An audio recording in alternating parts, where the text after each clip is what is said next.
Okay. Well, again, fourth day out on the trails, and the ankle is slowly getting better. Well, good to be back once more. So, what do you know?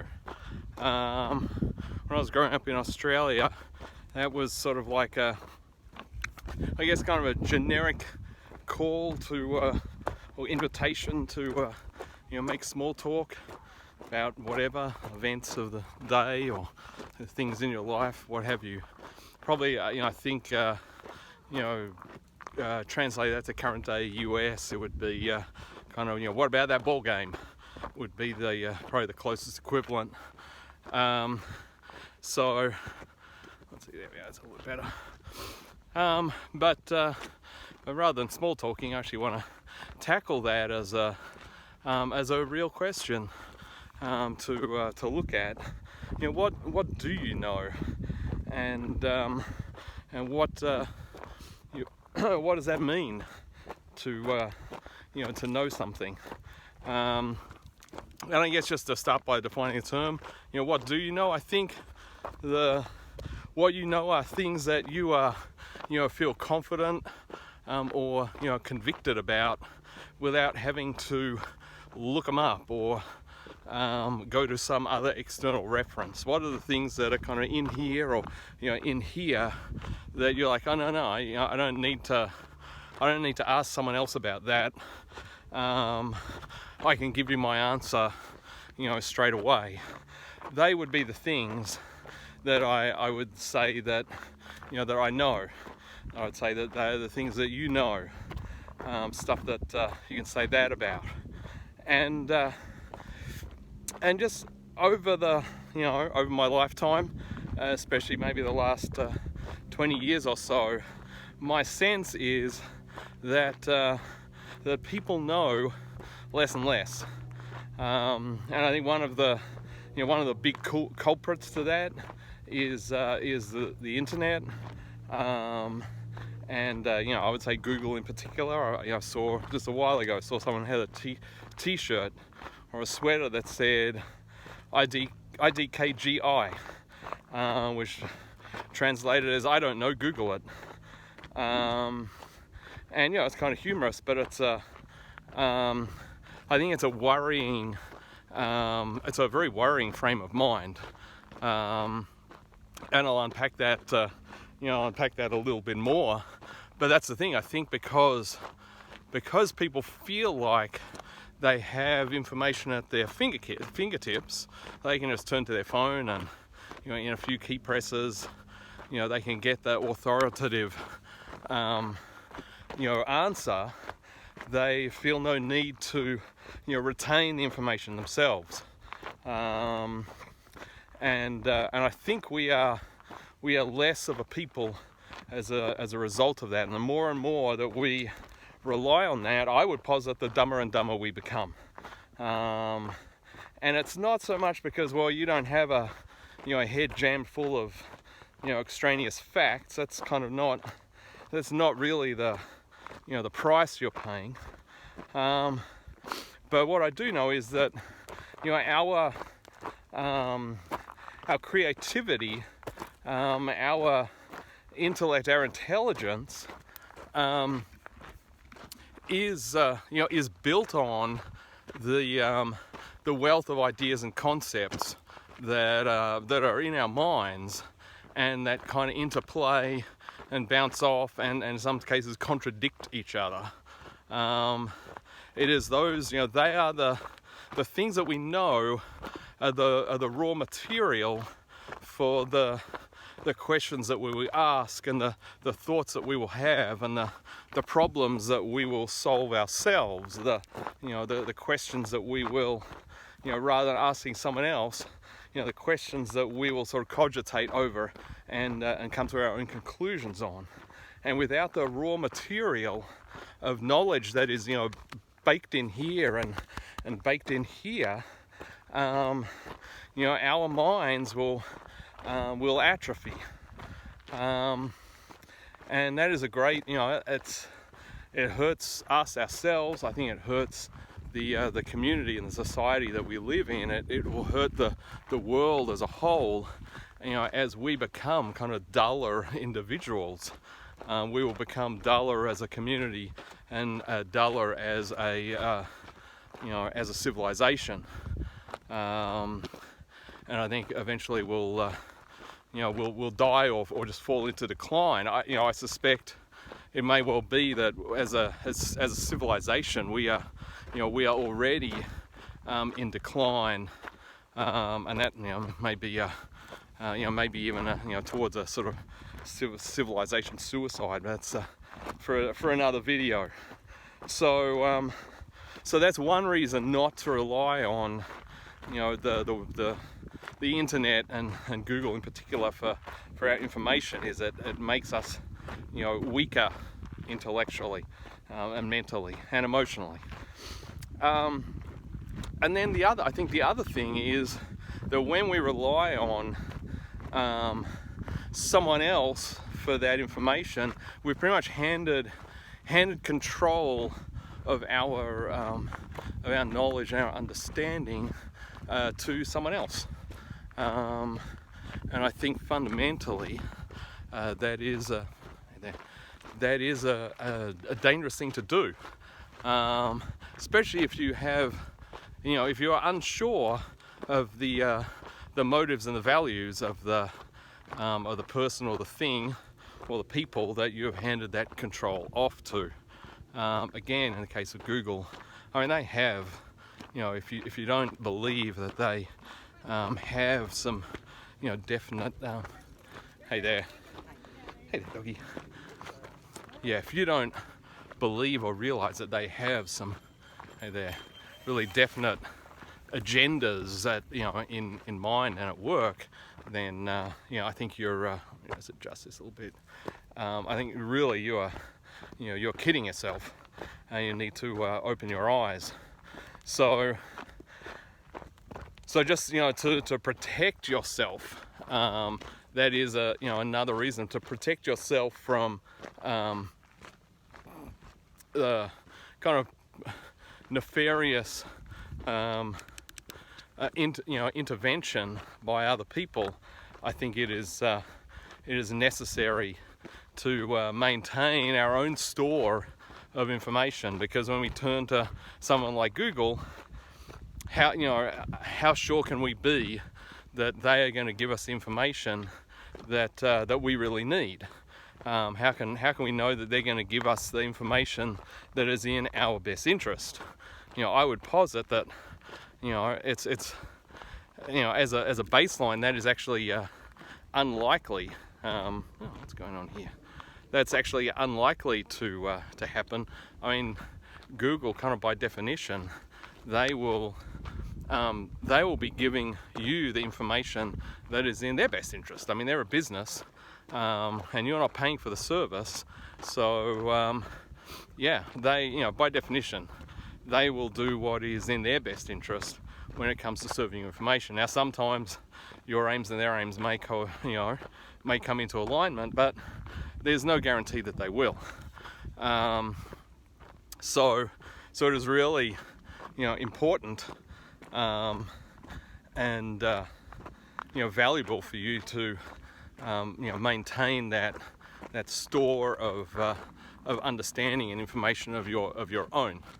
And let me, if I can give you an example, if you picture sort of your classic classic scene from a movie like The Count of Monte Cristo, or some other thing where some poor unfortunate soul is stuck in a dungeon or a prison cell, and you'll see them scratching or drawing lines on the wall as a marker of how long they've been there, how many days, or what day of the week it is.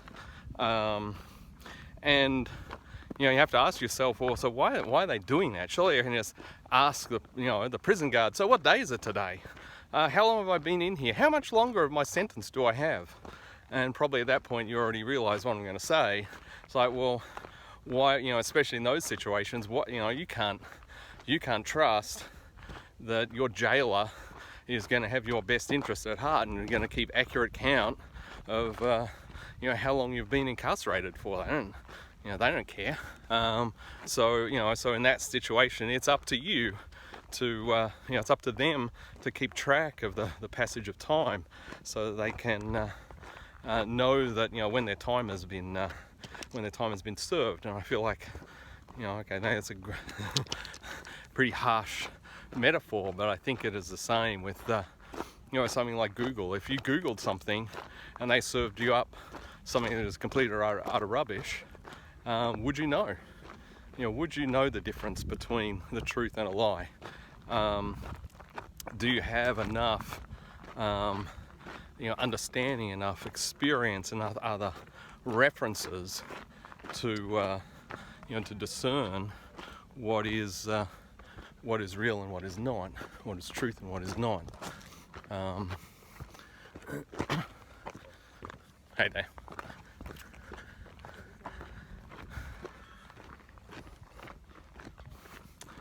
And I talked about 1984 in my previous video. I'm going to do that again. In 1984, the main protagonist, who from memory was called Winston, he worked for the Ministry of Truth. Sometimes it's called Mini-True. And so his job was to go through media and history and books, and he was part of a whole band of people doing this, because they didn't have the internet, and he would be sent articles, newspaper clippings, what have you. His job was to rewrite them to fit the current political narrative, whatever that was, like whether it's we're at war with this nation, not that nation, or this person who used to be popular is now persona non grata.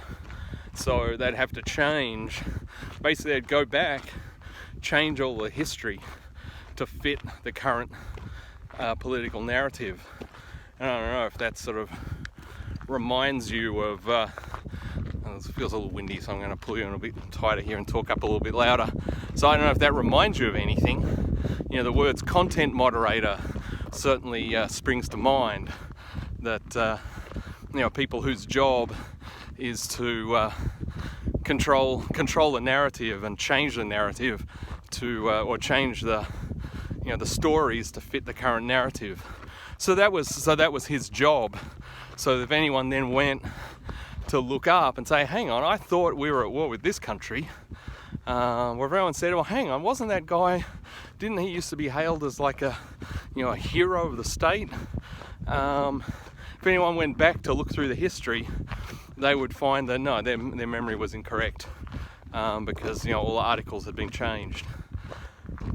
And so what I feel like is that in the day of the internet, that is so much more easy to do, because people are not, people have less and less of their own reference point, they're drawing less and less on their own experience and understanding those of the the people around them, especially the those older and more experienced than them, and so they're more and more at the mercy of their of their prisoners. They're more and more at the mercy of those who control the data and also the the means of communication.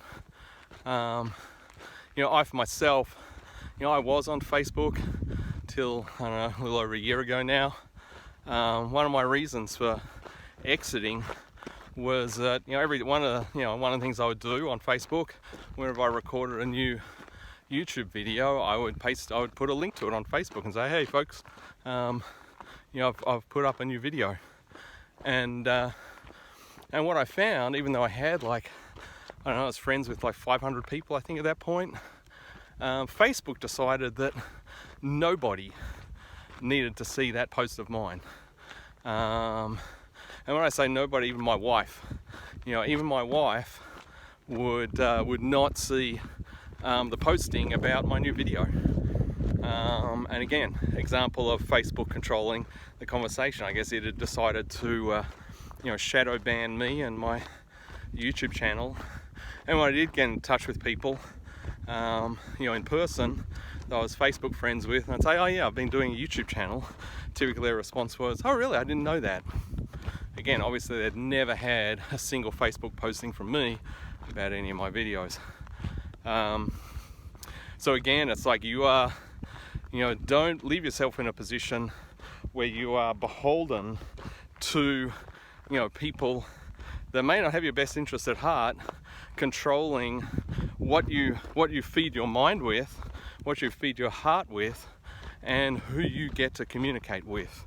You want to keep control of that as much as you can. Otherwise you will, you know, you will end up starved and ignorant. So I want to end with, you know, so what, you know, what to do about that. You know, I think things that you learn, you know, try to learn from, you know, different sources. You know, find sources that you trust, that are aligned with your own values. Hey there. People that you trust and you feel confident have your best interests at heart.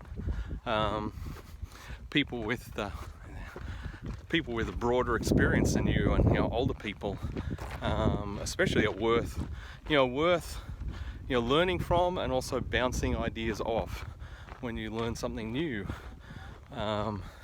You know, talk about it with people around you. You know, discuss it, because that will probably fine tune the thing that you learned. Maybe you get some pushback, you may get some other ideas from, you know, other angles from the people around you, but also that process of conversing and discussing will cement that knowledge, you know, in your brain more. And even, you know, like some new idea, you know, discuss it a bunch of times over the course of, you know, a week or so, or more. The more times you discuss something, the more you articulate it, the more deeply ingrained in your mind it will become. I think that's another illusion that we can sometimes fall into, is, you know, we see something once, we read it or we hear it once, and we think, aha, now I know that. No, actually you don't. I know my mentor used to say, you know, you're probably taking, you know, less than 10% of what you hear, even if you're really smart. So you have to hear things, and you have to, you know, articulate things yourself to really get a grip on them, and again, you know, discuss them with other people. So that is the more you do that, the more you will know. The wiser you'll be, the better you'll be able to make decisions, the more creative you will be, and the less you will need to rely on things like Google and Bing and the internet in general. So when the internet goes black, you're not reduced to a drooling idiot. You'll actually be able to still function in life, because you'll still know stuff. Anyway, thanks for watching. Please like, share and subscribe, and we'll catch you next time.